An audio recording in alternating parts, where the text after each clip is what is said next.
السلام عليكم. كتسمعوني؟ Oui, monsieur. صافي Oui, مزيان. monsieur. Aujourd'hui, Monsieur, on va. Oui, avant de المشكل. commencer, pourriez-vous me réexpliquer si on n'a pas la limite fonction en utilisant la définition, comment peut-on faire? C'est-à-dire pour montrer qu'une fonction, pour montrer qu'une suite converge vers un nombre A, Oui, comment, comment on le montre en utilisant des epsilon. Quel que soit epsilon, il existe un certain n, tel que pour n supérieur à un certain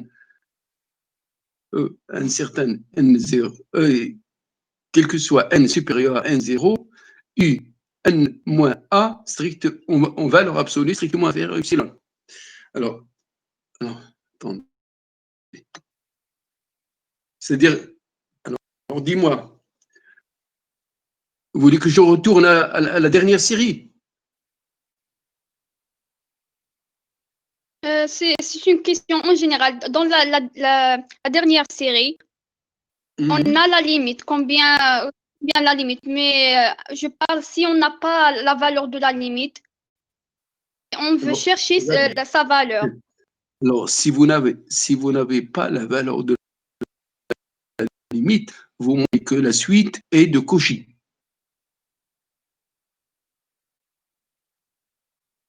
C'est-à-dire, quel que soit y supérieur à 0, il existe un n0, tel que pour P et Q supérieur à n0, UP moins UQ en valeur absolue strictement inférieure à epsilon. Parce que si vous n'avez pas de limite, alors comment vous pouvez utiliser la définition de la limite? Vous ne pouvez pas comment ça s'appelle, l'utiliser. Si vous savez. C'est le même cas. Aussi, vous ne connaissez pas. Oui. C'est clair? La voix se coupe. Alors, donc, il y a un problème de connexion. Alors, je peux. Alors, je vais réexpliquer. Supposons qu'on a une suite UN. Si vous connaissez la limite, vous pouvez montrer qu'il est convergent en utilisant la définition. Si vous ne connaissez pas la limite, vous ne pouvez pas utiliser la définition. Parce que la définition suppose que la limite existe, qui est égale à A. Donc, on a un autre moyen pour montrer les convergentes. C'est de montrer que la suite est une suite de Cauchy. On a vu en cours que toute suite de Cauchy est convergente. Oui. Donc, c'est réglé. Donc, votre suite est convergente. Mais si vous voulez en plus trouver la limite, alors il faut utiliser d'autres moyens. Et ces moyens dépendent de la suite. D'accord. Pour chaque suite, on a une méthode. D'accord? Donc, si on n'a pas la valeur de la limite, on ne peut pas appliquer la définition. C'est ça. Non. Donc, ce qu'il faut faire, il faut lire attentivement la question. Si on vous demande de montrer qu'elle est convergente, un point c'est tout. Donc, si vous arrivez à montrer la limite, tant mieux. Sinon, vous utilisez, comment ça s'appelle, vous montrez qu'elle est une suite de Cauchy. Et bien sûr, parfois on utilise des suites, comment ça s'appelle, des suites adjacentes c'est-à-dire la suite, ou la diviser en deux suites, comme on a fait dans le dernier exercice. Notre suite, c'était Sn. On l'a partagé en deux suites. Et on a montré que les 10 suites sont adjacentes. Donc, ils ont une limite. Et cette limite, c'est la limite de notre suite. Alors, ça, c'est pour... oui, ça veut dire le critère de Cauchy nous amène à revenir à l'écriture générale de la définition pour calculer la limite. Regardez, le critère de Cauchy montre que la suite existe. Sa valeur, Allahu a'lam, on ne la connaît pas. Donc, il existe. Il y a une suite. Et il y a une limite. Parce que si vous arrivez à montrer que c'est une suite de Cauchy, alors d'après le cours, la suite est convergente. Sa limite, on ne peut pas, disons, il faut utiliser d'autres moyens pour la trouver. Donc, le critère de Cauchy montre l'existence. Ça existe. Mais sa valeur, il faut utiliser d'autres moyens pour la trouver. Est-ce que c'est clair? Oui, monsieur, merci beaucoup.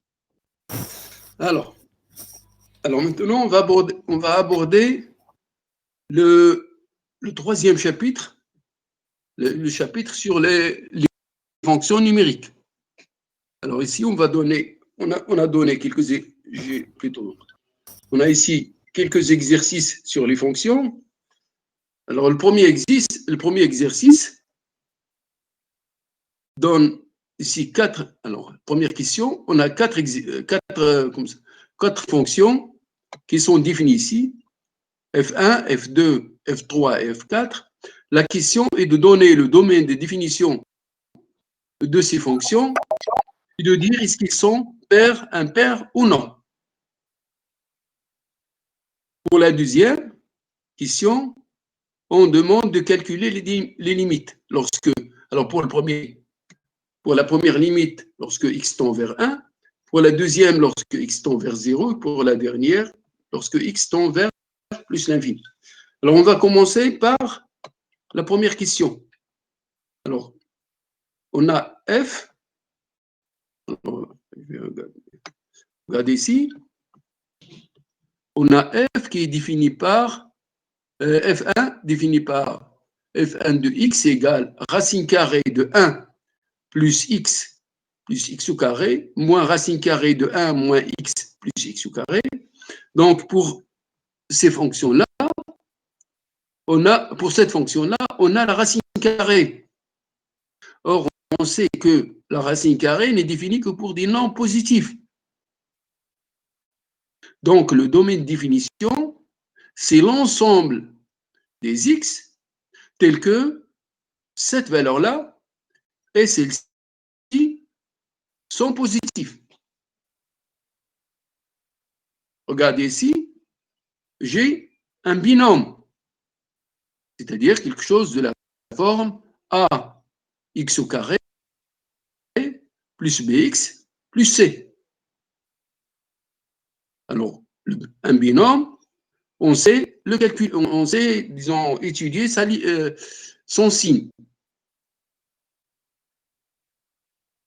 Alors, si le déterminant, plutôt le discriminant est négatif, le signe du binôme égal au coefficient de x au carré. Alors, notre binôme, celui-là, le discriminant de ce binôme est égal delta égal à moins 3, qui est négatif. Donc, son signe est égal au signe du coefficient de x au carré, qui est 1. Donc, positif. Donc, notre binôme est toujours positif, quel que soit x. La même chose pour celui-là. son discriminant, c'est moins 3. Donc négatif. Donc, le signe du binôme est égal au coefficient de x au carré, qui est 1, donc positif. Donc, le domaine de définition de F1, c'est R tout entier. Alors, ce que je viens de dire, alors je l'ai expliqué ici, on va le voir. 5.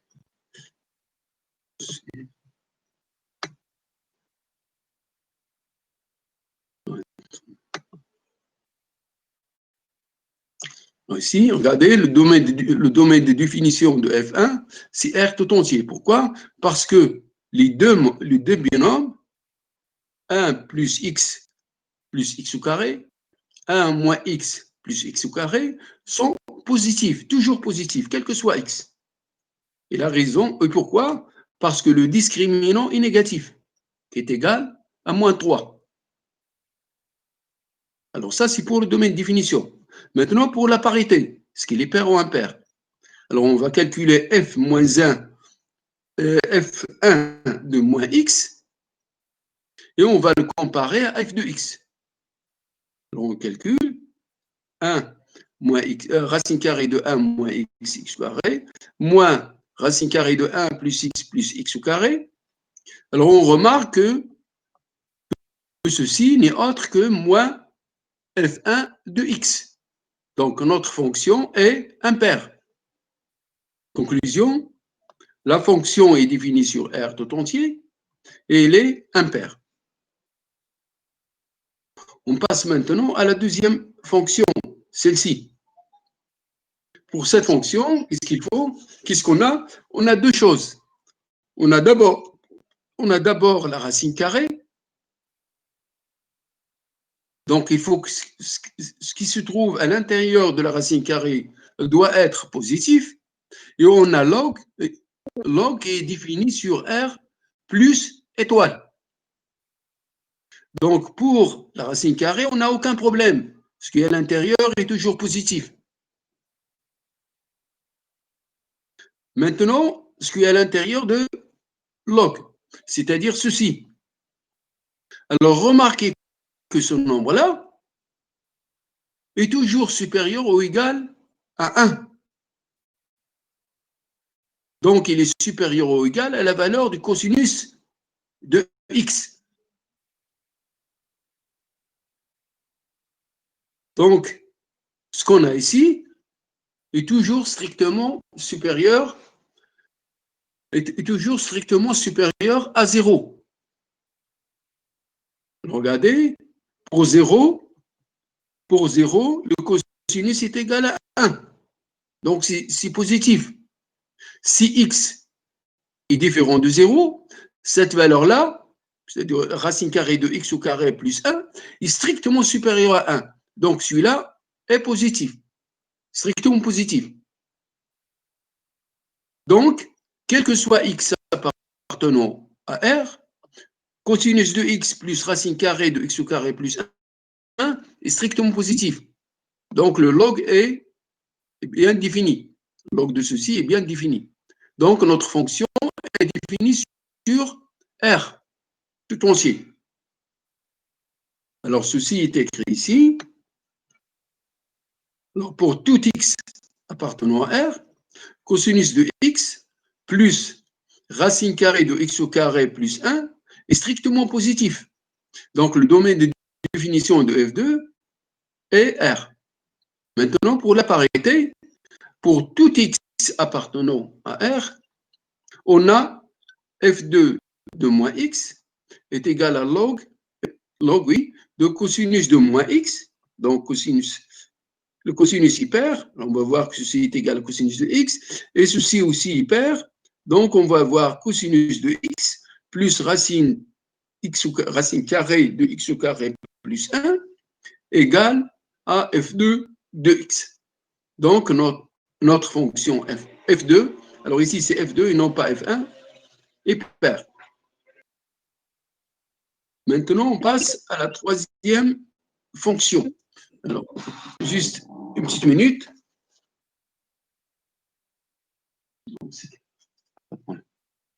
Alors, maintenant, on passe à cette fonction, à la troisième fonction, à celle-ci. Regardez, pour cette fonction-là, on a deux problèmes. On a un problème de cette fraction, son dénominateur, qui doit être différent de 0, et on a le problème de log. Donc, il faut que ce nombre-là soit strictement supérieur à 0. Alors, d'abord, x doit être différent de 0, plutôt différent de 1, excuse-moi. X doit être différent de 1. Et d'autre part, il faut que 1 plus x sur 1 moins x soit strictement supérieur à 0. Donc, il faut étudier le signe de cette fraction-là.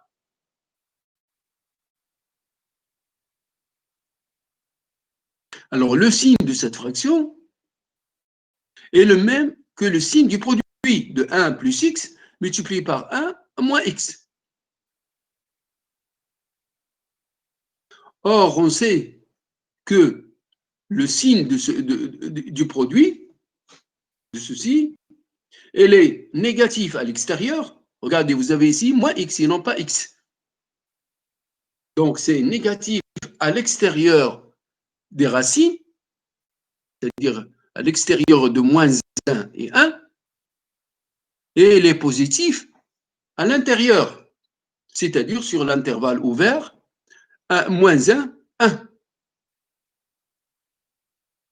Donc, ce qu'on va choisir, on va choisir les x tels que 1 plus x sur 1, ou 1 plus x multiplié par 1 moins x soit strictement supérieur à 0. C'est-à-dire qu'il faut choisir l'intervalle moins 1, 1. Donc, alors ici, je l'ai écrit, la fonction qu'on a ici est strictement positive sur l'intervalle moins 1, 1, et elle est négative à l'extérieur de cet intervalle. Bien sûr, il faut enlever comme ça s'appelle, 1, parce que sur 1 n'est pas défini. Donc, le domaine de définition, c'est cet intervalle, c'est l'intervalle moins 1, 1. Maintenant, pour la parité, on a f3 de moins x est égal à log. Alors, on remplace x par moins x, donc ceci, 1 moins x sur 1 plus x. Après, on va, disons, plutôt intervertir le rôle de 1 plus x et 1 moins x, c'est-à-dire on va monter le 1 plus x et descendre ce 1 moins x. Donc, on va voir ceci. C'est une propriété de log. Log de a sur b est égal à moins log de b sur a. Alors, donc, on va avoir ceci. On va avoir moins log de 1 plus x sur 1 moins x qui est égal à moins f3 de x. Donc, ce qui montre que f3 est impair. Maintenant, on passe à la dernière fonction, c'est celle-ci, cette fonction. Alors, dans cette fonction, regardez, on a le cosinus qui est défini partout, c'est-à-dire pour tout x appartenant à R, et on a ici x à la puissance 2 sur racine 2 sur 5. Et ceci, c'est quoi? C'est la racine cinquième de x au carré. Donc, notre fonction, la fonction x donne x à la puissance 2 sur 5 est toujours définie. C'est-à-dire, il est défini pour tous les éléments de R. Donc, finalement, la fonction tout entière, c'est-à-dire cette fonction, f4, est définie sur R. De plus, si vous remplacez x par moins x, ici, vous voyez qu'on obtient la même valeur que f4 de x. Pourquoi? Parce que le cosinus parce que x au carré, il perd. Alors, ceci, je vais l'expliquer ici. Alors, j'ai considéré la fonction h qui a x associé x à la puissance 2 sur 5. Et ceci, c'est racine carrée de x au carré, la racine cinquième de x au carré. Donc, la fonction est définie partout dans R. Donc, pour toutes les valeurs de R. Donc, F4 l'est aussi. Et pour l'arrêter, comme j'ai dit avant, ceci est évident, facile, pas de problème. Et ceci termine la première question. Maintenant, on passe à la deuxième. On passe à la deuxième, on commence par cette limite. Regardez, lorsqu'on fait tendre x vers 1, sinus P de x tend vers sinus de pi est égal à 0. La même chose, sinus de 2pi x tend vers 0. Donc, on a une indéterminée. 0 sur 0. Donc, il faut essayer de trouver un moyen pour se débarrasser de cette indétermination.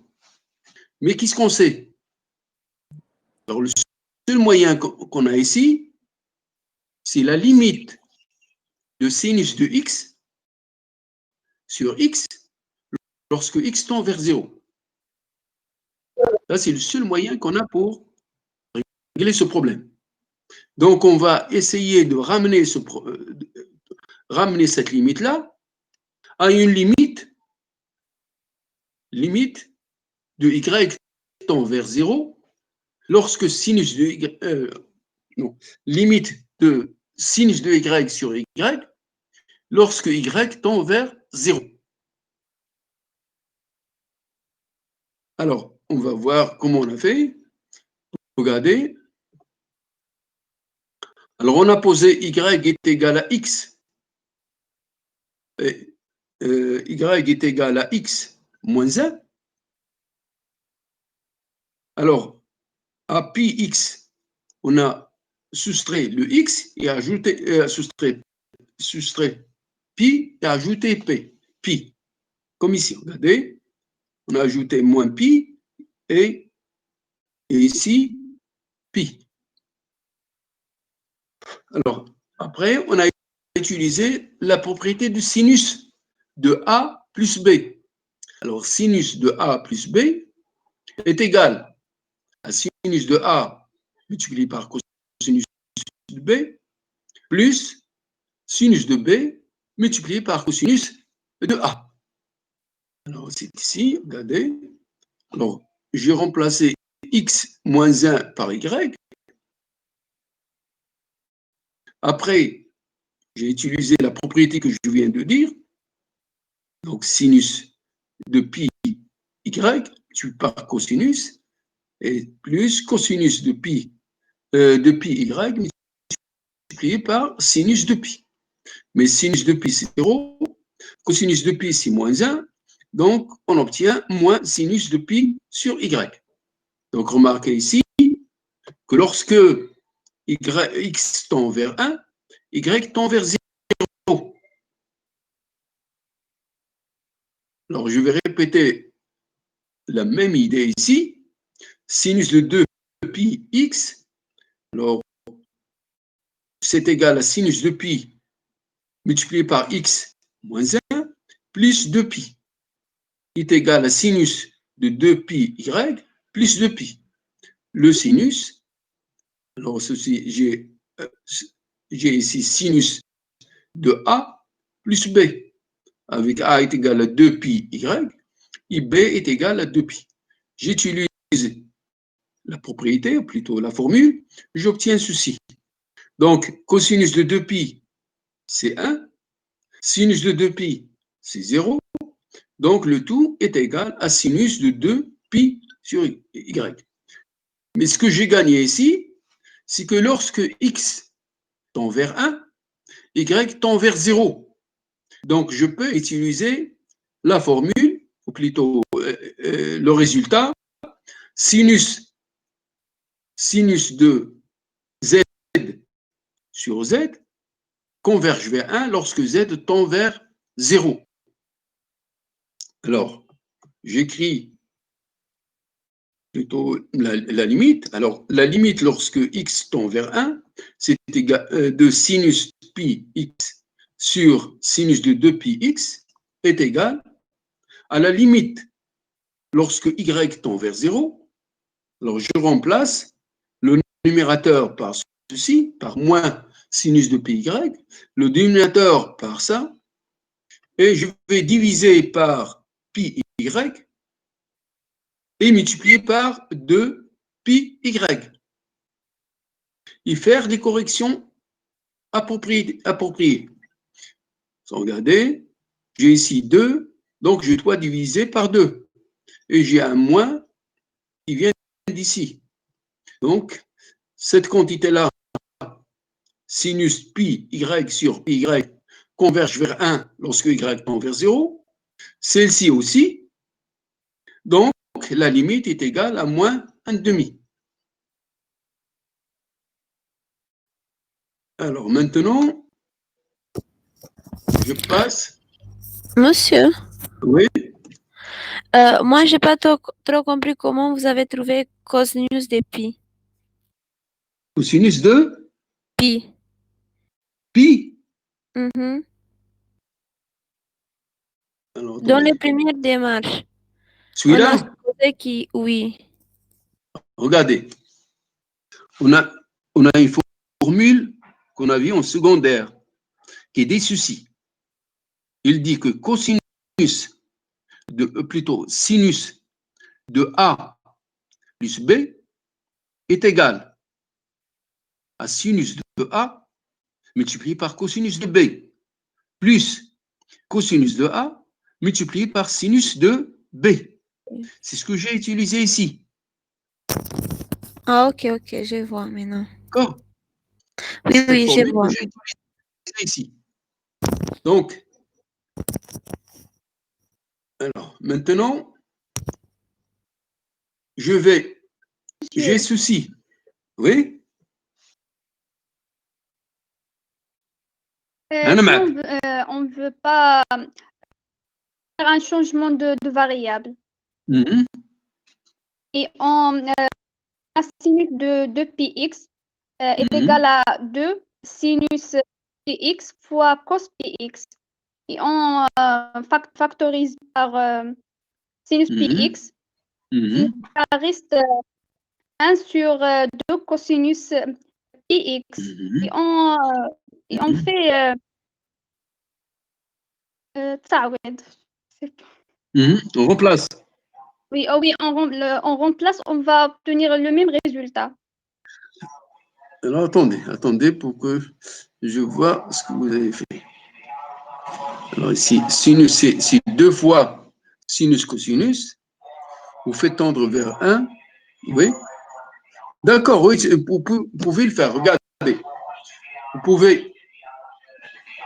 Alors, le sinus de 2px est égal à 2 fois sinus de px multiplié par cosinus px. Vous simplifiez et vous avez à voir, ceci est égal à la limite lorsque x tend vers 1, de 1 sur, oui, c'est 1 demi cosinus de pi x. Vous faites tendre x vers 1, le cosinus va tendre vers moins 1, et donc vous allez avoir moins 1,5. Ça, c'est vrai, oui? Oui, pas de problème. Pas de problème. Pas de problème, ça marche. J'ai une question. Et même c'est plus court. Oui. Comme vous allez terminer l'exercice, j'ai une question. Oui. Alors après, alors regardez ici. J'ai ici cosinus de px. Alors attendez. J'ai ici cosinus de px moins cosinus qx. sur x au carré. Alors, on fait tendre x vers 0, comme ici. Alors, on fait tendre x vers 0. Qu'est-ce qui va se passer? Alors, le cosinus va tendre, ici, le cosinus va tendre vers 1. Celui-là va tendre vers 1. Donc, 1 moins 1, c'est 0. Le dénominateur va tendre vers 0. Donc, c'est une forme indéterminée, 0 sur 0. Alors, pour remédier à ce problème-là, qu'est-ce qu'on va faire? Toujours, comme on a fait pour l'exercice précédent, on va transformer tout ceci en sinus. Alors, la formule qu'on va utiliser, c'est cosinus de 2x est égal à cosinus au carré de x moins sinus au carré de x. Alors, je répète, la formule qu'on va utiliser, c'est cosinus de 2x est égal à cosinus au carré de x moins sinus au carré de x. Alors, si on utilise cette formule, alors on utilise ceci, et on utilise aussi que sinus au carré plus cosinus au carré est égal à 1. Alors, ces deux formules-là sont suffisantes pour résoudre ce problème. Alors, regardez ici, regardez, j'ai cosinus px est égal à cosinus au carré de px sur 2 moins sinus au carré de px sur 2. Cosinus au carré est égal à 1 moins sinus au carré. Alors, je répète, cosinus au carré est égal à 1 moins sinus au carré. Donc, finalement, ceci est égal à 1 moins 2 sinus au carré de px sur 2. Alors, la même chose, il suffit de remplacer p par q, on obtient cosinus de qx est égal à ceci. Alors, on remplace maintenant cosinus px par cette expression, cosinus qx par celle-ci, et on obtient ce que j'ai ici.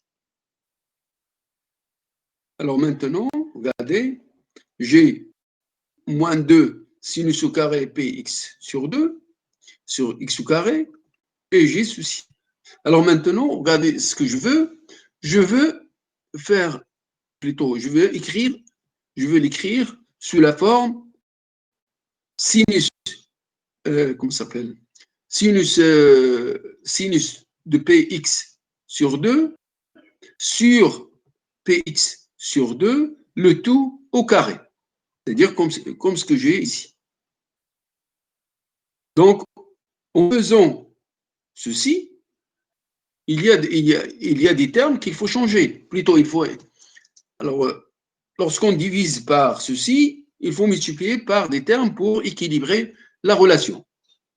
Donc, qu'est-ce qu'on a fait ici? Pour avoir cette forme, on a multiplié le dénominateur par P sur 2 au carré, par P sur 2 au carré. Donc, il faut multiplier par P au carré sur 4. Mais attention, on a ici moins 2. Donc, il faut multiplier par moins P au carré sur 2. Alors, la même chose va être faite ici. Donc maintenant, il ne reste qu'à utiliser la formule, la limite lorsque y tend vers 0 de sinus de y sur y est égal à 1.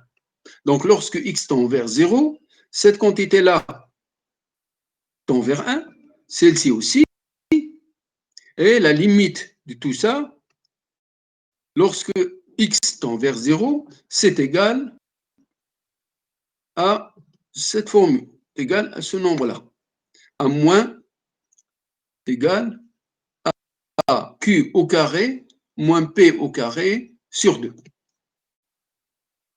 Alors, pour terminer, cet exercice, alors, on va calculer la limite lorsque x tend vers l'infini de ceci.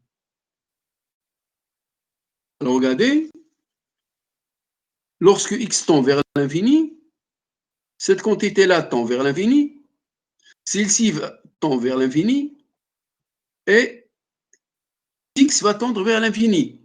Donc, qu'est-ce qu'on a ici? On a plus l'infini, moins l'infini. Donc, il y a une forme indéterminée. Alors, maintenant, pour se débarrasser de cette forme infinie, qu'est-ce qu'on va faire? On va, comment ça s'appelle? On va factoriser par x à la puissance 2 sur 3. Alors, si je factorise, je vais avoir x à la puissance 2 sur 3. Alors, l'intérieur, ce que j'ai ici, va être égal à x à la puissance 2 sur 3 multiplié par 1 moins 1 sur x à la puissance 1 sur 3, c'est-à-dire racine cubique de x. Maintenant, regardez cette puissance-là et celle-ci.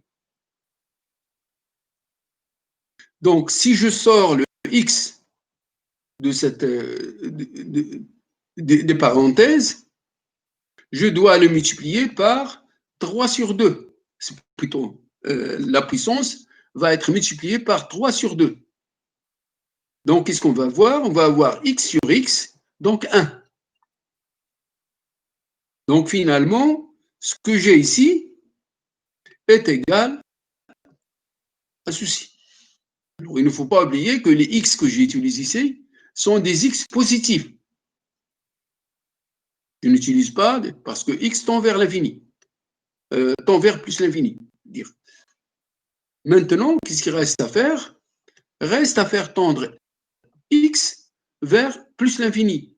Lorsque x tend vers l'infini, ceci va tendre vers 0. Et cette quantité-là va tendre vers 1 à la puissance 3 sur 2, c'est-à-dire 1. Est-ce que vous avez des questions? Est-ce qu'il y a des questions? Non, monsieur. Oui. J'ai une remarque concernant les débuts de l'exercice.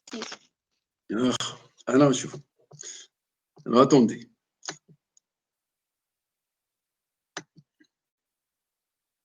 Alors, on est au début de l'exercice. Attendez. Oui, ici. Le Mac. Oui. Dans l'exemple D. B, oui. Celui-là. D. D. Le dernier exemple. Alors, celui-là.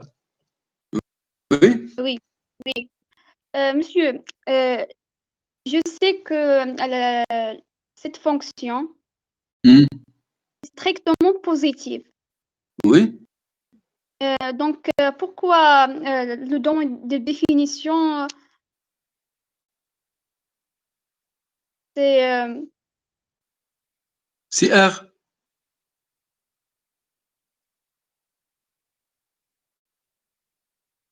on a le cos de x à la puissance 2 sur 5. Donc, d'après la propriété de ce type de fonction, on sait que x à la puissance 2 sur 5 est supérieur strictement à 0. Strictement supérieur à 0. Donc, dans mes définitions, va être R étoile plus. Pourquoi R étoile? Non, mais regardez, x à la puissance 2 cinquième, c'est x au carré qui est positif. Après la racine, vous calculez la racine cinquième. Alors, même si x est négatif, lorsque vous prenez le carré, ça devient positif. Et vous pouvez calculer la racine cinquième. Oui, monsieur. Dans le domaine de définition, c'est R.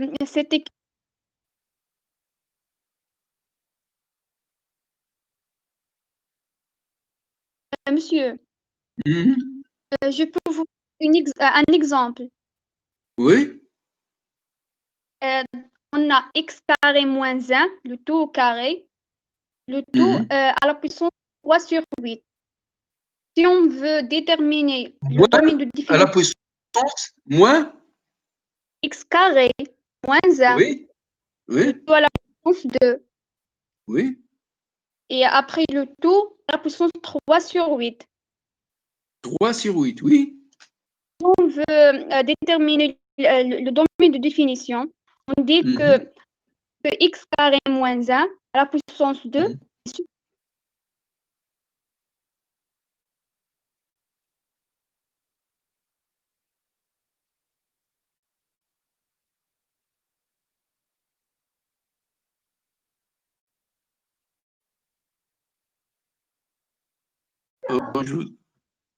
Je ne vous entends pas. Il y a un problème de connexion. C'est nécessaire de Non, allons. Il y a un problème de connexion. Vous pouvez terminer, monsieur. Il y a un problème de connexion. Oui, oui, je pense qu'il y a un problème. Alors, on passe à l'exercice suivant.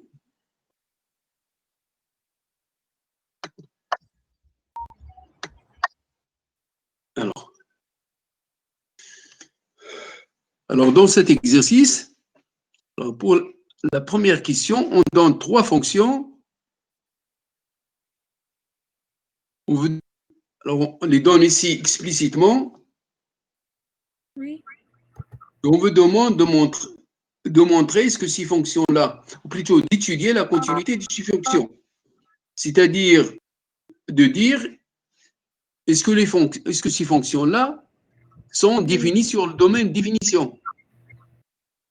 Sinon, il faut le dire. Il vous montrer. Alors, regardez cette fonction, f. Oui. Cette fonction, elle est définie sur R plus étoile moins 1. Donc, R plus étoile, parce que log 1 sur X n'est défini que pour des valeurs strictement positives. Et puisqu'on a divisé par X moins 1, il faut que le X soit différent de 1. Donc, sur cet ensemble-là, la fonction est définie comme ceci. Et pour le point 1, c'est-à-dire pour x est égal à 1, on a donné à la fonction la valeur moins 1. Donc, qu'est-ce que vous remarquez? Vous remarquez que dans cet ensemble-là, on n'a aucun problème de continuité. C'est-à-dire que 1 sur x est continu, sa valeur est strictement positive, le log est continu, donc le composé de deux fonctions continues est continu, pas de problème. Et 1 sur x moins 1 est continu. Donc, si vous faites le produit de deux fonctions continues, vous obtenez une fonction continue. Donc, le seul problème, c'est pour x est égal à 1. Donc, il faut étudier la continuité en 1. Alors, pour que la fonction soit continue, qu'est-ce qu'il faut? Il faut que la limite de la fonction de f de x, lorsque x tend vers 1, soit exactement la valeur de f pour 1. C'est-à-dire, il faut qu'il soit égal à moins 1. Alors, on va voir comment on a fait ça. Regardez, j'ai deux fonctions sur cet intervalle-là, sur cet ensemble qui est une réunion de deux intervalles de 0 ouvert, 1 ouvert, union 1 plus l'infini. Donc, on a deux fonctions. La fonction g1 de x est égale à 1 sur x et la fonction g2 de x égale à 1 sur x moins 1. Les deux fonctions sont continues. La fonction log est continue sur R étoile, plus. Donc, regardez ici, la fonction g est continue, composée avec le logarithme donne une fonction continue, le tout multiplié par g2 est une fonction continue. Donc, sur cet ensemble, R étoile plus moins 0, la fonction est continue. Donc, notre fonction f est continue. Non, celle-ci. Notre fonction est continue sur cet ensemble. Reste à voir ce qui se passe en 1. Alors, en 1, qu'est-ce qu'il faut? Il faut comment ça s'appelle?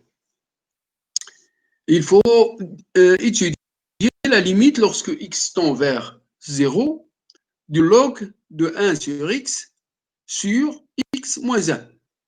Alors, voilà ce qu'on va faire. On va écrire ceci. Alors, log de 1 sur x moins 1, c'est égal à moins log de x sur x moins 1. Je vais mettre, alors, je vais retrancher 1 et ajouter 1. Et x moins 1, je l'écris y. Plutôt, je le nomme y. Aussi. Alors maintenant, lorsque x tend vers 1, y tend vers 0. Donc, on va voir limite de log de 1 sur x moins 1, lorsque x tend vers 1, est égal à la limite lorsque y tend vers 0 de moins log de y plus 1 sur y. Or, on sait que cette limite-là, lorsque y tend vers, plutôt on sait que cette fonction tend vers 1 lorsque y tend vers 0. Donc, le tout va tendre vers moins 1, qui est précisément la valeur de f au point, ici, au point 1. Donc, finalement, la fonction f, celle-ci, cette fonction est continue sur tout l'ensemble de définition, qui est R plus, qui est R plus étoile. Alors, maintenant, on va passer à la deuxième fonction, à celle-ci. Alors, cette fonction, regardez, elle est définie pour x différent de 0 comme x plus racine carrée de x au carré sur x. Et pour x est égal à 0, on lui a donné la valeur 1. Maintenant, regardez, cette fonction, plutôt, cette fonction-là, on peut l'expliciter pour des valeurs strictement positives et pour des valeurs strictement négatives. Donc, si vous prenez x positif, vous allez avoir racine carrée de x au carré est égal à x. Donc, en simplifiant par x, on va avoir x plus 1. Si on prend x négatif, la racine carrée de x au carré est égal à moins x. Donc, la valeur de la fonction, c'est x moins 1. Donc, en résumé, notre fonction est définie comme ceci. Elle est définie comme étant, alors, g de x égale à x plus 1 si x est strictement supérieur à 0, égale à 1 si x est égal à 0, égale à x moins 1 si x est strictement inférieur à 0. Donc, il est clair que notre fonction est continue sur l'intervalle 0 plus l'infini, 0 ouvert, c'est-à-dire il est continu sur R, étoile plus. Il est aussi continu sur l'intervalle, sur l'ensemble R moins étoile. Donc, le seul problème, c'est en 0. Donc, pour qu'il soit continu en 0, qu'est-ce qu'il faut? Il faut qu'il soit continu à droite en 0 et à gauche en 0. C'est-à-dire que la limite de la fonction lorsque x tend vers 0 à droite soit égale à la limite de la fonction lorsque x tend vers 0 à gauche et soit égale aussi à la valeur de la fonction en 0, c'est-à-dire à 1. Regardez. Alors, ici. Alors, comme j'ai dit avant, il est clair que la fonction est continue sur R étoile. Maintenant, si je calcule la limite lorsque x tend vers 0 plus de g de x, je trouve qu'il est égal à 1 et qu'il y a aussi la valeur de g en 1, en 0. Alors ici, vous mettez 0 et pas 1. Ici, c'est 0. Vous remplacez 1 par 0. Alors, maintenant, pour la limite, lorsque x tend vers 0, à gauche de 0. Donc, la limite, c'est égal à moins 1, qui est différent de 1. Conclusion. Notre fonction est continue sur R étoile. Continue à droite en 0, mais n'est pas continue en 0. À gauche, il n'est pas continu. Donc, il n'est pas continu en 0. Alors, je passe maintenant à la deuxième question. Alors, dans la deuxième question, qui est ici, alors on donne une fonction qui dépend de deux paramètres, de A et de B. La question est la suivante. Cherchez les valeurs de A et de B telles que f soit continue en 0.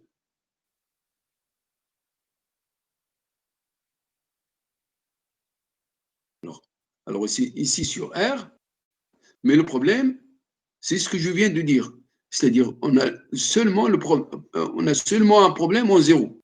Mais à l'extérieur de 0, on n'a aucun problème. Donc, regardez ici, pour les valeurs strictement, les valeurs de x strictement inférieures à 0. Regardez, on n'a aucun problème. Le sinus est continu, sinus de AX est continu. On a aussi 1 sur x qui est continu. Le produit de 2 aussi est continu. Donc, la fonction est continue. Ici, cette fonction, ici, elle est continue sur R. sur R. Pas de problème. En particulier sur R+. Donc, sur R+, on n'a aucun problème. Alors, qu'est-ce qui reste?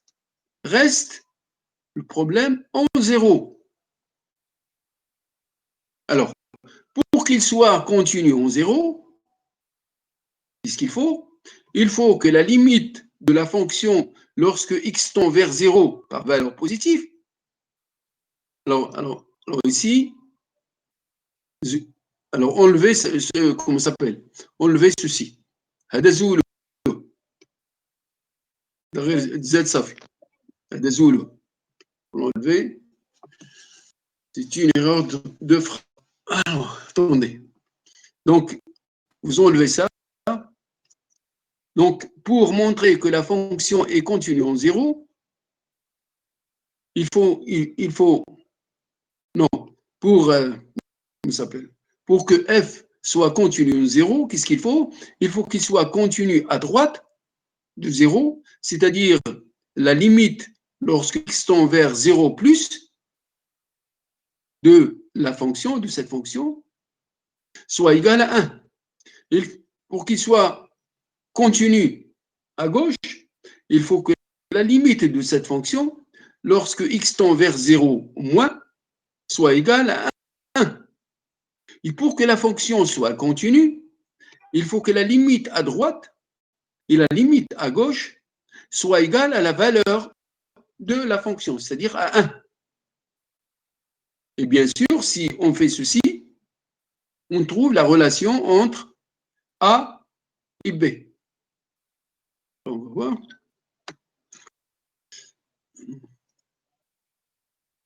Voilà.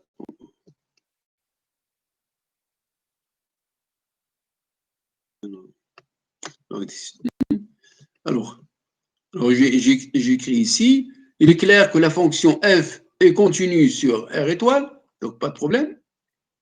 Alors pour que f soit continue au point 0, qu'est-ce qu'il faut? Il suffit que la limite à droite, en 0, soit égale à la limite à gauche en 0, soit égale à f de 1. Alors on va calculer la limite à droite en 0, donc la limite lorsque x tend vers 0 plus de f de x est égale à la limite lorsque x tend vers 0 plus de sinus de ax sur x. On divise par a et on multiplie par a, donc ax. Alors, cette quantité-là, c'est-à-dire sinus de ax sur ax, tend vers 1 lorsque x tend vers 0. Donc, le tout va tendre vers a. Et ici, on a des fonctions continues. Lorsque x tend vers 0, exponentielle de x au carré tend vers 1, x va tendre vers 0, donc la fonction va tendre vers b au carré. Et on a aussi f de 0 est égal à 1. Donc, pour que f soit continu en 0, qu'est-ce qu'il faut? Il faut que a, limite à droite, soit égal à la limite à gauche, soit égal à 1. Donc, comment il faut choisir a? Pour que f soit continu, il faut que a soit égal à 1 et il faut que b soit égal à 1 ou moins 1. C'est ici. Donc, a est égal à 1 et b égal à a ou moins 1. Alors maintenant, on passe au troisième. Alors, troisième question. Alors d'abord, on va voir cette question. Alors, la voici. Regardez. Alors, est-ce qu'on peut prolonger ces fonctions-là par continuité en 0? Alors, ceci revient à dire quoi? Ceci revient à dire, est-ce qu'on peut donner à f une valeur en 0 pour que la fonction f soit continue? C'est-à-dire, on va poser f de 0 est égal à un certain nombre pour que la fonction soit continue. Est-ce qu'il est possible? Alors, on va voir après que ceci n'est pas possible en F, et n'est pas possible pour F, et elle est possible pour G. On va le faire.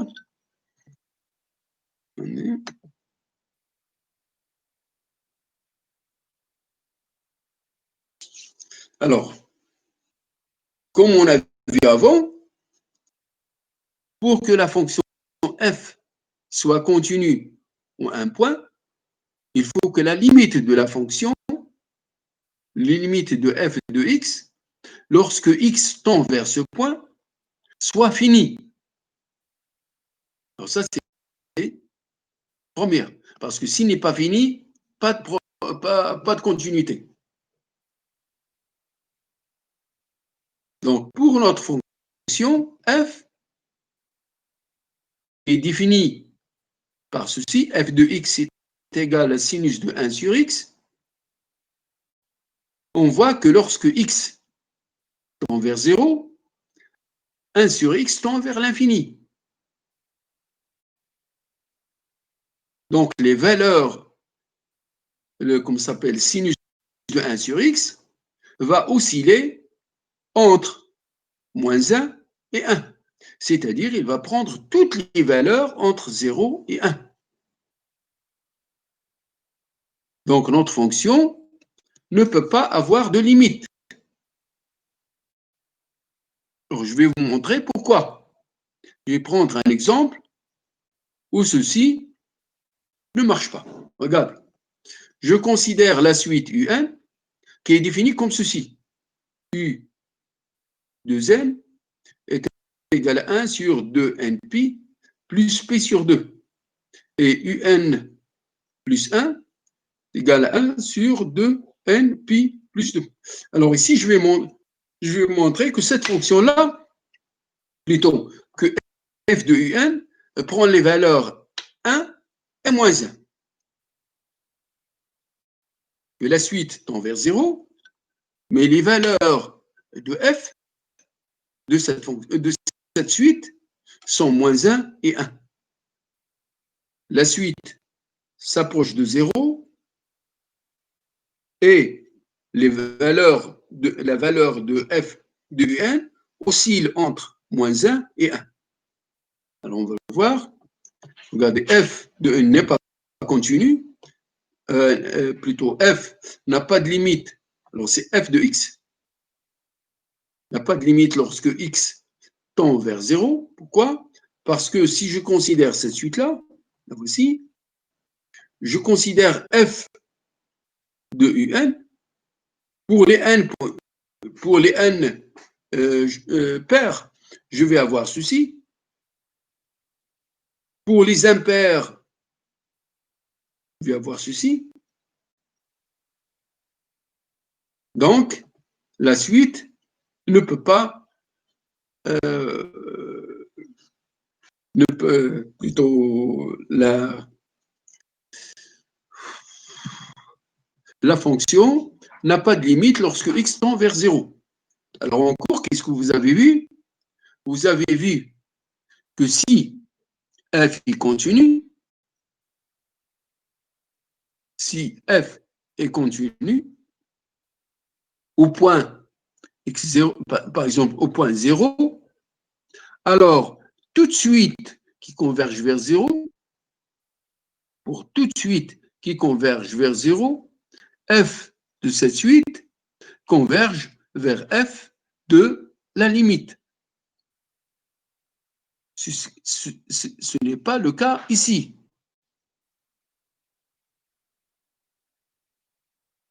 Parce que si f a une limite, qu'est-ce qu'on va voir? On va avoir f de un va converger vers f de 0, que n'est pas le cas. Alors, donc ici, notre fonction ne peut pas être prolongée, parce que déjà, la limite n'existe pas. Maintenant, je passe à la deuxième question. On va considérer la fonction qui a x associé x cosinus de 1 sur x. Alors, cette fonction-là, lorsque x tend vers 0 converge vers 0. Pourquoi? Parce que le cosinus de 1 sur x est borné. Sa limite, plutôt sa valeur absolue, est inférieure ou égale à 1. Donc, si vous allez avoir valeur absolue de x, cosinus de 1 sur x, est inférieure à valeur absolue de x tend vers 0, donc x cosinus de 1 sur x va tendre vers 0.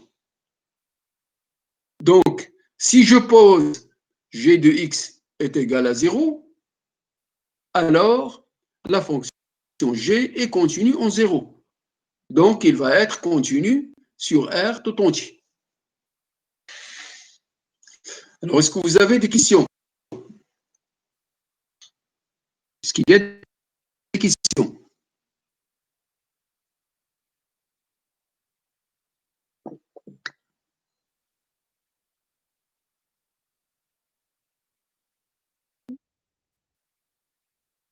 Est-ce qu'il y a des questions? Monsieur. Oui. Ce n'est pas nécessaire de montrer le changement de variable à faire.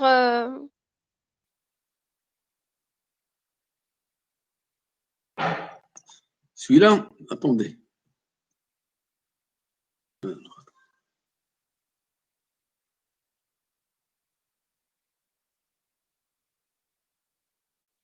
Celui-là?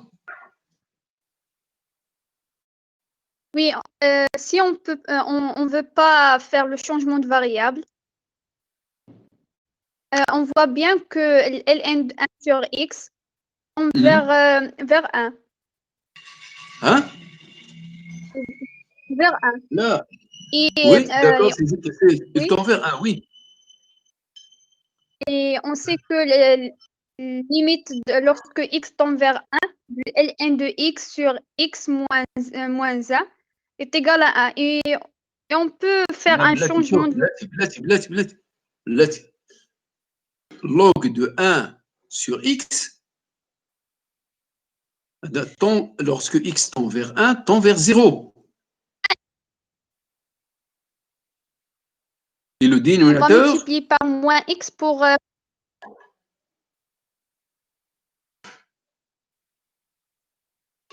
on va construire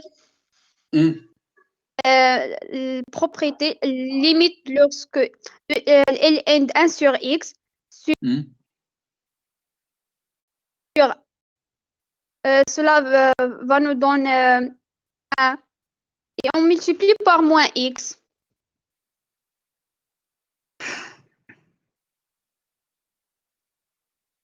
Attends.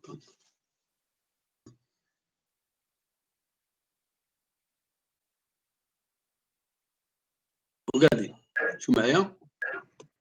alors, de ce passage-là, regardez, on a ln de 1 sur x est égal à moins ln de x. Lorsque x tend vers 1, x tend vers 1, cette quantité-là tend vers 0. Celle-ci aussi vers 0. Monsieur. Donc, c'est une forme indéterminée. Dernière, on a une propriété qui dit limite lorsque x tend vers 1 de ln de x sur x moins 1 est égal à 1. Ça fait donc ça fait pas de problème. D'accord. Donc, pas de problème. Lâche-toi l'année dernière, pas de problème. Donc, si vous l'avez vu, pas de problème. Alors, moi, ce que j'ai utilisé, c'est ceci. C'est cette propriété-là. Oui, j'ai compris. ln de y plus 1 sur y, lorsque y tend vers 0, celle-ci tend vers 1. D'accord, pas de problème. Alors, l'autre, c'est pas de problème. Alors, maintenant, qu'est-ce qu'on va faire? Alors, est-ce qu'il y a d'autres questions? Monsieur? Oui? Monsieur, dans l'exercice qu'on a. Monsieur, j'ai pas bien compris pourquoi on va pas prolonger en 0. j'ai compris que la fonction f de u de n, elle peut prendre des valeurs entre -1 et 1. Mais Oui. et là, sa limite ne converge pas vers 0. Mais pourquoi Oui. elle ne va pas? Je n'ai pas compris pourquoi va prolonger pas en 0. Regarde. Pour que la fonction soit continue, qu'est-ce qu'il faut? Il faut que la limite, quand La x limite tend vers lorsque x, par exemple, en 0, la limite en 0. Il faut que la limite lorsque x tend vers 0 de f de x soit égale à f de 0. Alors ça, c'est des continuités. D'accord? Oui. Alors, si la limite n'existe pas, Donc, il n'est la pas limite continu. est-ce qu'on peut dire que c'est égal à f de 0? On ne peut pas définir la fonction en 0. Impossible. Oui. Oui. D'abord, il faut que la limite existe. Monsieur, le sens coupe. Sa valeur. Et cette valeur-là,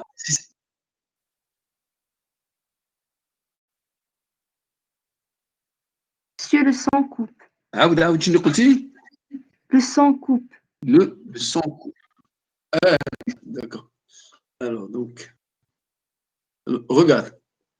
Alors, est-ce que vous m'entendez? Oui, monsieur, oui. F, regarde. J'ai une fonction f définie en x0. Dire que la fonction est continue en x0, c'est équivalent à dire que la limite lorsque x tend vers x0 C'est égal à f de x0. de f de x soit égale à f de x0. Oui. Donc, pour que ça soit continu, il faut d'abord que la limite existe. Et en plus, il faut qu'il soit égal à f de x0. Dans notre problème, ici, la limite n'existe pas.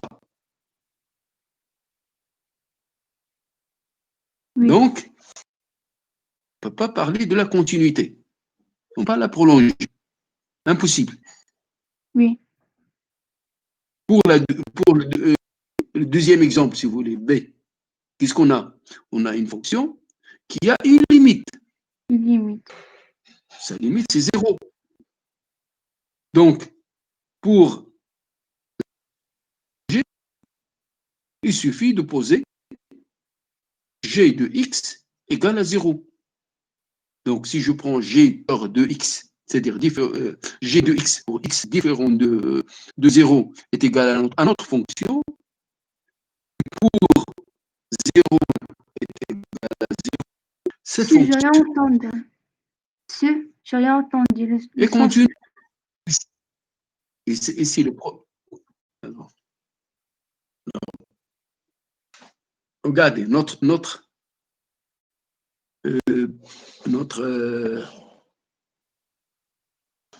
fonction G, la deuxième. Cette fonction, elle est définie sur R étoile. Oui. D'accord? Elle est définie sur R étoile. Pour 0, il n'est pas défini. Alors, la question qui se pose, est-ce qu'on peut trouver une fonction qui est définie sur R, c'est-à-dire R étoile, plus 0, qui continue et qui est égale à notre fonction sur R étoile. Cette fonction, si elle existe, si le prolongement à 0, plutôt le prolongement de G à 0, À 0. c'est une fonction qui va être continue sur R tout entier, mais sur étoile, sur R étoile est égal à notre fonction G. Alors, ceci n'est possible que si notre fonction, la fonction G, a une limite lorsque x tend vers 0. On a montré que la fonction G admet une limite lorsque x tend vers 0. Et c'est précisément 0. 0. Donc, Si je pose, par exemple, G1 égale G sur R étoile égale à 0 au point 0, alors cette fonction va être continue et elle prolonge notre fonction G. Puisqu'il est continu, on dit que c'est un prolongement par continuité. C'est-à-dire, on a trouvé une fonction qui est continue et qui coïncide avec notre fonction sur R étoile. D'accord? Ah, d'accord. Oui, monsieur. Merci beaucoup. Est-ce qu'il y a d'autres questions?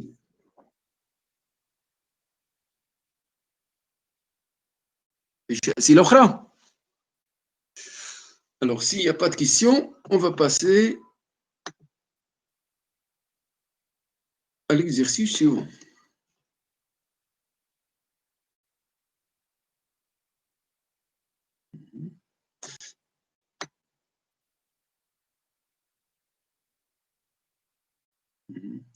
Alors, dans cet exercice, regardez ce qu'on va faire.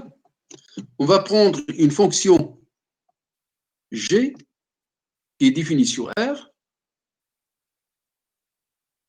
Ici, première question, on va trouver. Oui. Oui. On considère une fonction G. On va montrer que cette fonction admet une seule valeur de x pour laquelle g de x est égal à 0 sur cet intervalle, sur l'intervalle 0π. Donc, ce qu'il faut faire, il faut d'abord montrer que le point existe, c'est-à-dire que l'équation g de x est égale à 0, et il faut montrer que la solution, que cette équation admet une solution et que la solution est unique. Alors, je reprends. J'ai ici une fonction g qui est définie comme ceci. G de x est égal à moins x au carré de cosinus de x plus 1. Alors, la question est la suivante.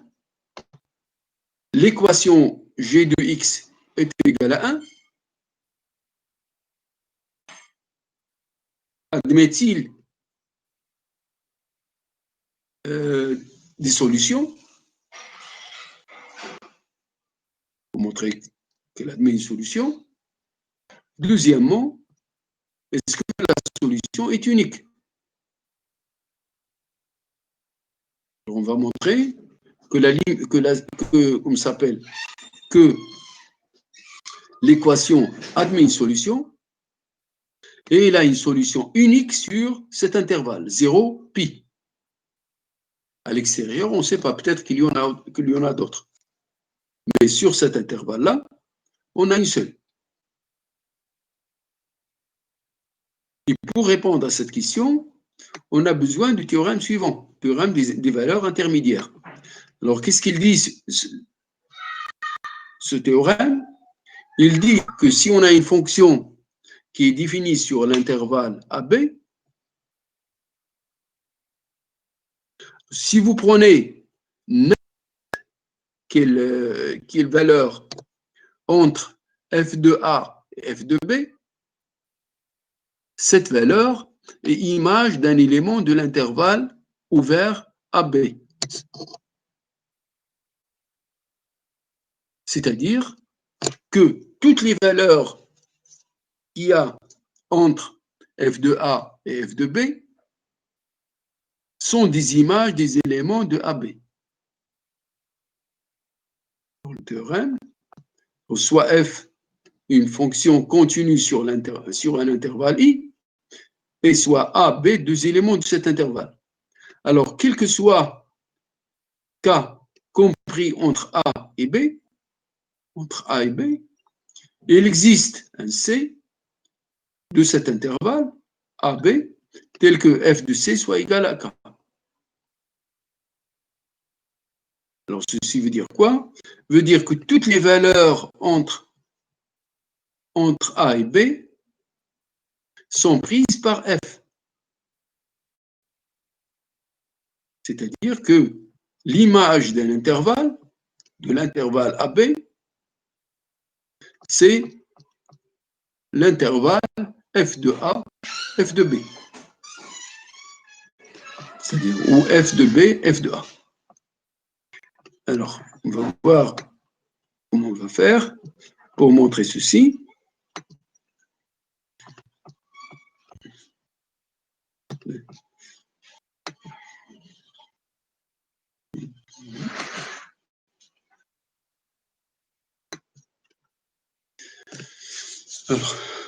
Alors, on va considérer notre fonction G.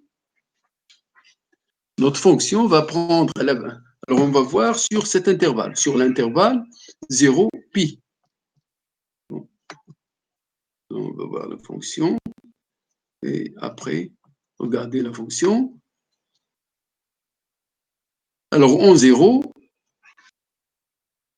notre fonction, alors ici 0, prend la valeur 3.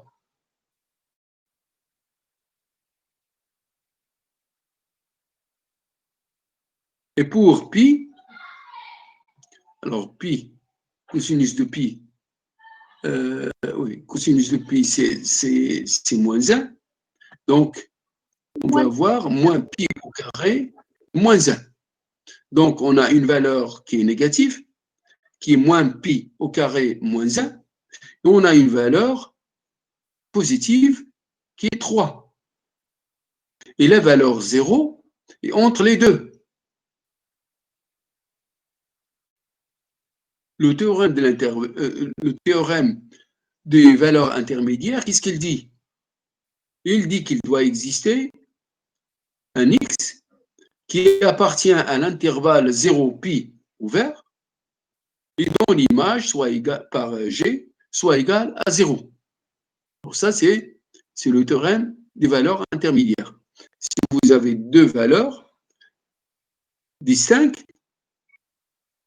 et si vous prenez une valeur entre les deux, cette valeur a toujours un antécédent par g. C'est-à-dire, il existe un intervalle, il existe un élément de l'intervalle A, B, tel que g de cet élément soit égal à la valeur qu'on a prise. Alors, voici,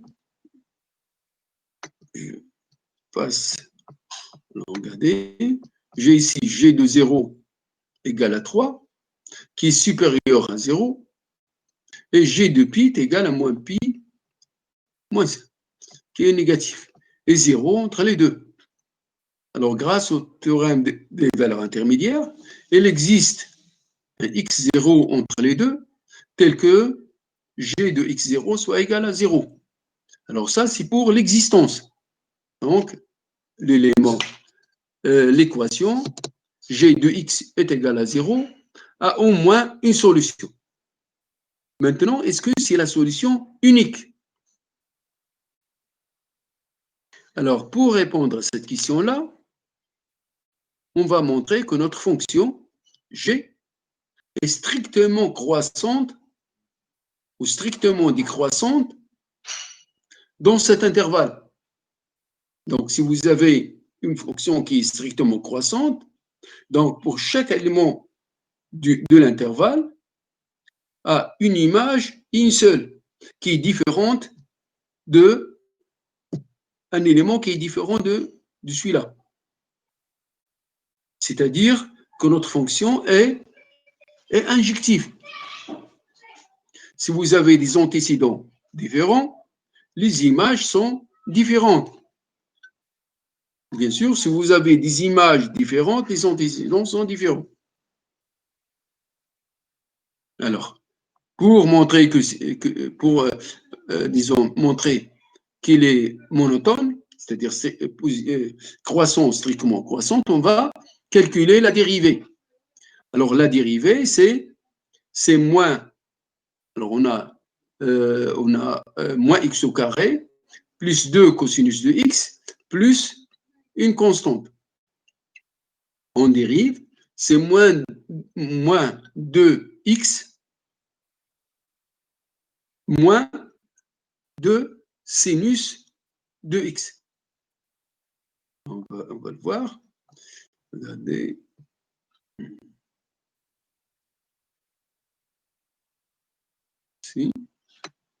Voici la fonction. Je la dérive. C'est moins 2x. Et ici, c'est moins 2 sinus de x. Donc, notre fonction, la dérivée, c'est celle-ci. Alors, où est-ce qu'on est? On est sur l'intervalle 0pi. Donc, dans cet intervalle, le sinus est toujours positif. Et le x, bien sûr, est toujours positif. Donc, g' de x est strictement négatif. Donc, notre fonction g est strictement décroissante. Donc, il y a un seul élément qui va prendre la valeur 0 par g. Donc, le x0 est unique.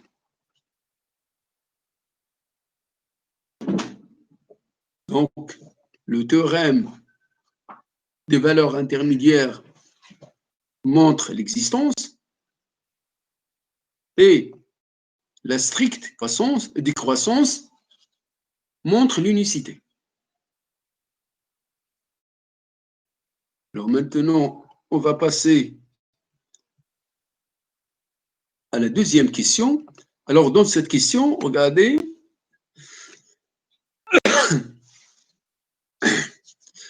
ce qu'on va faire dans cette question, on va montrer que quel que soit lambda appartenant à R+,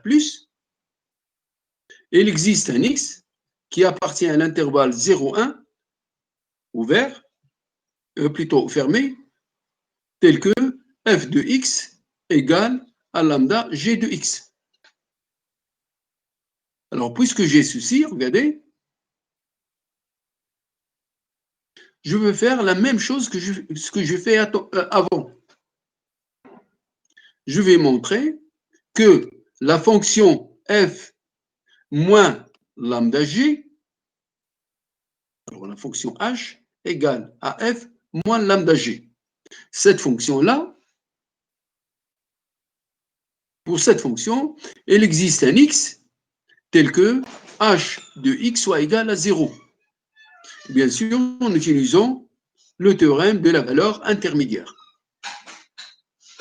Et bien sûr, pour l'appliquer, il me faut une valeur positive et une valeur négative. Monsieur. Alors, la valeur positive et la valeur négative vont être données par ces conditions-là.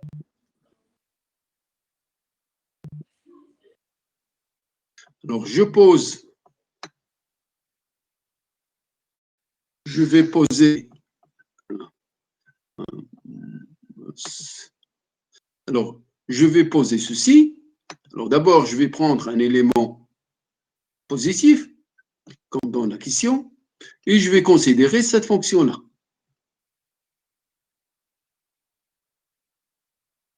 La fonction f de lambda est continue, pas de problème. Il est continu sur cet intervalle qu'on a considéré avant. Alors, calculons h de 0.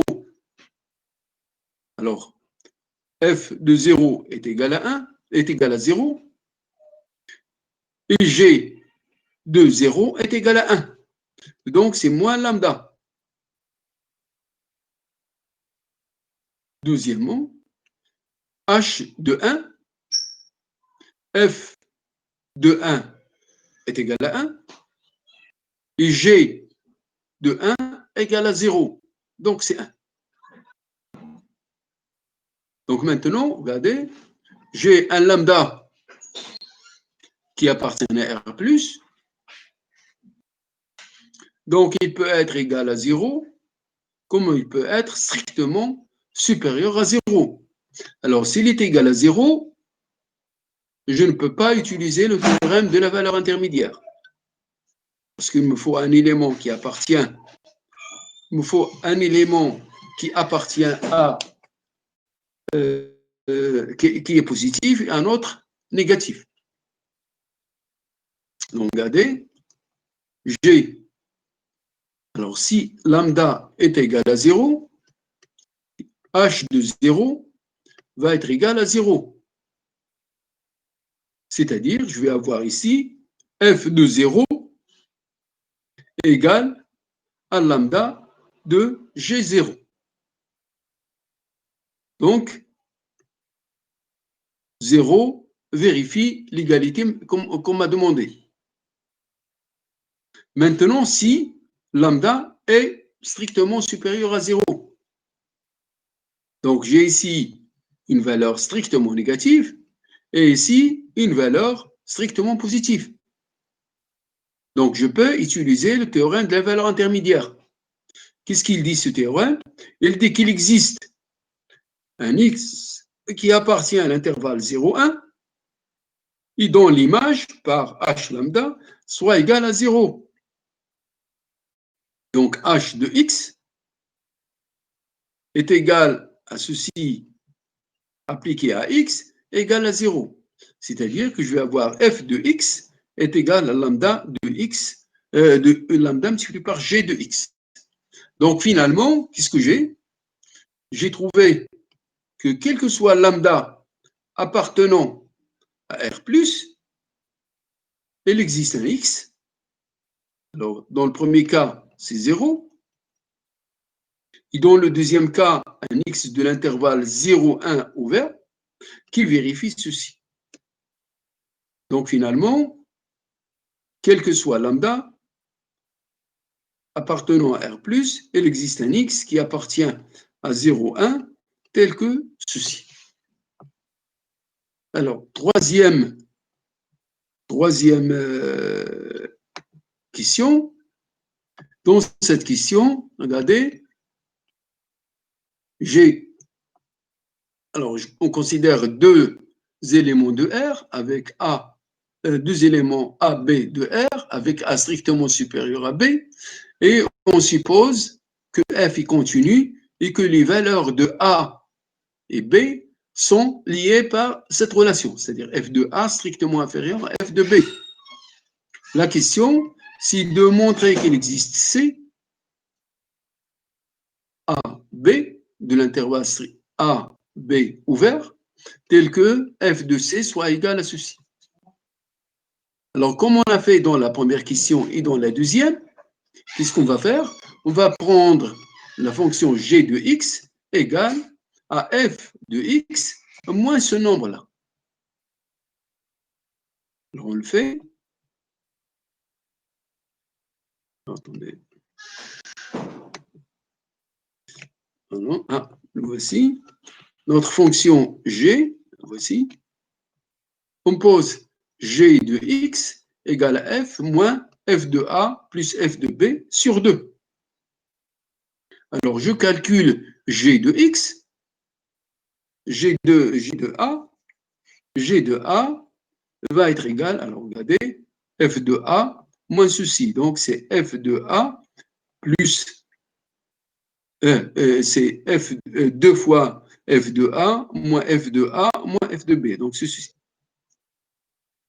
Et le deuxième, f de b, c'est f de b moins f de a.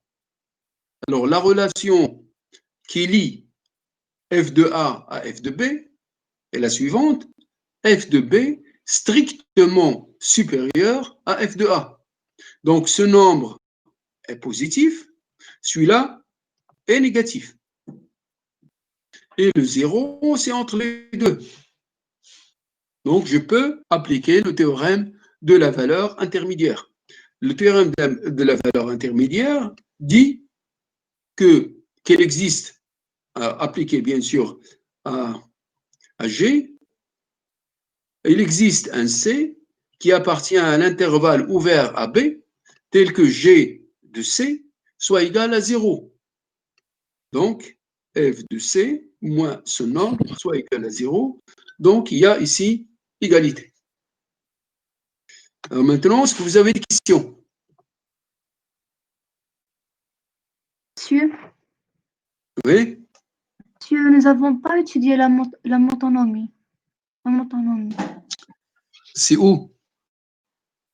Dans question 3. Il était monotone. Pourquoi utiliser la monotonie? Non, monsieur, pour vérifier qu'il est l'existence. Sauf, dans 1, on a montré l'existence et l'unicité. Oui. L'existence et l'unicité. Alors, pour l'existence, on a utilisé le théorème de la valeur intermédiaire, et pour l'unicité, on a utilisé la monotonie. Oui. Dans la deuxième question, on ne demande que l'existence. Dans la troisième aussi. واضحة؟ d'accord. الأولى قالنا طرحوا لنا السؤال كموجود ولا موجودناش، قلنا له واخا موجوده. علاش؟ استعملنا التيوريم ديال الفالور انترميديير. من بعد قالوا لنا خصك تبرهنوا على الوحدانيه، قلنا راه هي اخر اللي ديكروسونت برهنا عليها. في الثانيه لا، في الثانيه قالوا لنا برهنوا كاينه موجوده. التيوريم كنستعملوا التيوريم ديال الفالور انترميديير باش لقيناها. واضح ياك؟ Oui, monsieur, c'est clair. Alors, est-ce qu'il y a d'autres questions?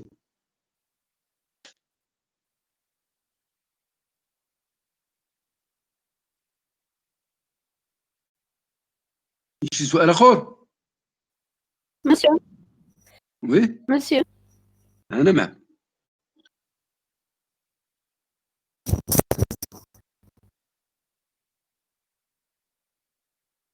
Je vous entends.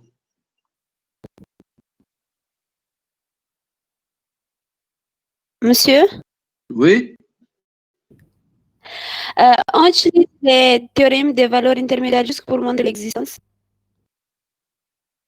Je vous ai dit utiliser pour montrer l'existence. pour montrer quoi? L'existence.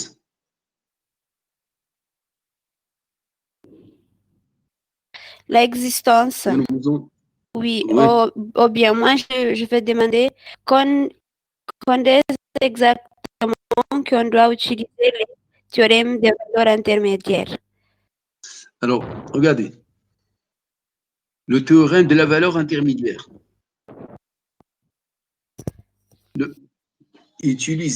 Alors, on l'utilise pour montrer qu'une valeur d'un ensemble ou qu'une valeur de R admet un antécédent par une fonction. Alors, l'idée, c'est quoi? L'idée, c'est que l'image d'un intervalle est un intervalle. C'est-à-dire que si vous avez un intervalle, si vous prenez deux valeurs de cet intervalle, alors toutes les valeurs qui sont comprises entre les images de ces deux valeurs sont des images. C'est-à-dire, si je prends f de A, si je prends A et B, f de A et f de B, toutes les valeurs qui sont entre les deux, je peux les écrire comme f de quelque chose, f d'une valeur C. Donc maintenant, comment on applique ce théorème? En général, ce théorème, on l'applique comme ceci.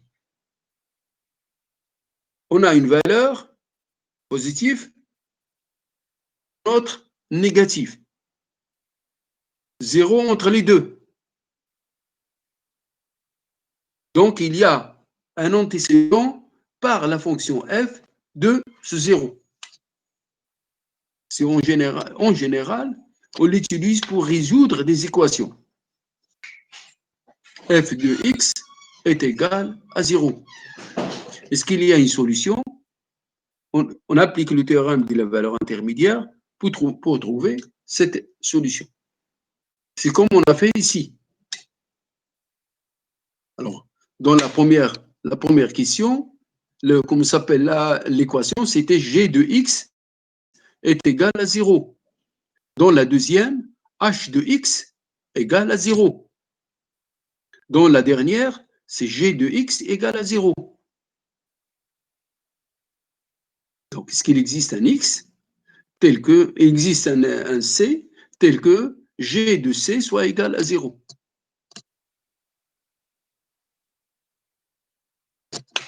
Est-ce qu'il y a d'autres questions?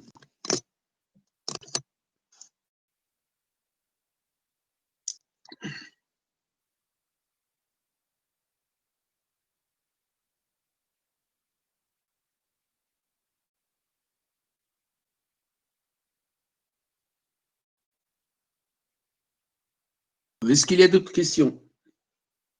Parce que sinon, on arrête. Non, monsieur, c'est clair. C'est clair. Alors, on arrête. Ça tombe, Inch'Allah.